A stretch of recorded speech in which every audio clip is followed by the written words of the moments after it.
Direttore, perché la scelta di questo brano della Nona di Beethoven? La Nona di Beethoven è uno dei capisaldi della letteratura musicale, è un monumento e credo che un'orchestra abbia la necessità di confrontarsi con questi repertori così importanti e anche i direttori dobbiamo spesse volte confrontarci con questi brani proprio per poter imparare da loro nelle loro implicazioni più profonde, nelle loro implicazioni più anche di apparizione di quello che sono. La Nona di Beethoven per un bel tot di anni è stata la sinfonia più lunga che fosse stata composta, è la prima volta che il coro in ambito sinfonico è una vera rivoluzione e credo che sia veramente uno dei brani più interessanti da un punto di vista storico-musicale. Un inno alla libertà, un inno alla vita, un inno alla bellezza, è tutto quello che possiamo trovarci dentro, veramente in questa sinfonia lo troviamo. 80 elementi saranno sul palco dell'Accademia di Conegliano.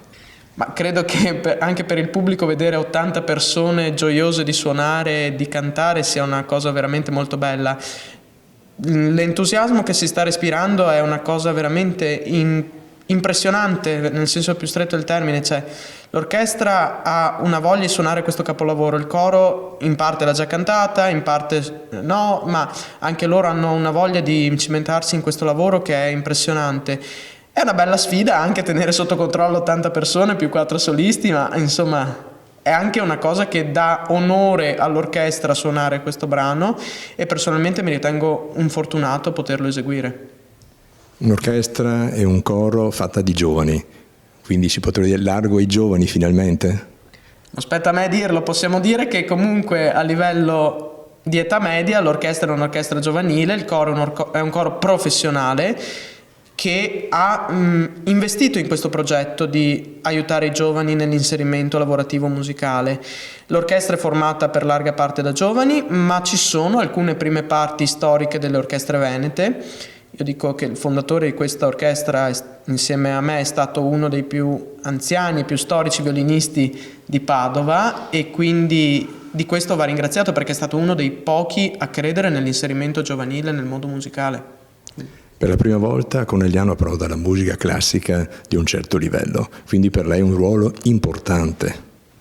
Beh, così è anche una doppia responsabilità in un certo senso. Diciamo che secondo me approdare con la Nona di Beethoven è una cosa molto bella perché è veramente un invito a ascoltare la grande musica, questa sinfonia.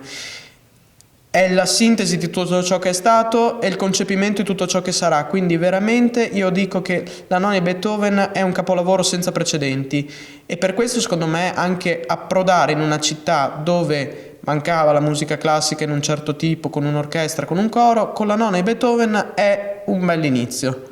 Veramente, di questo bisogna ringraziare il sindaco che ha creduto in questo progetto, l'assessore e tutta l'amministrazione che ci ha sostenuto.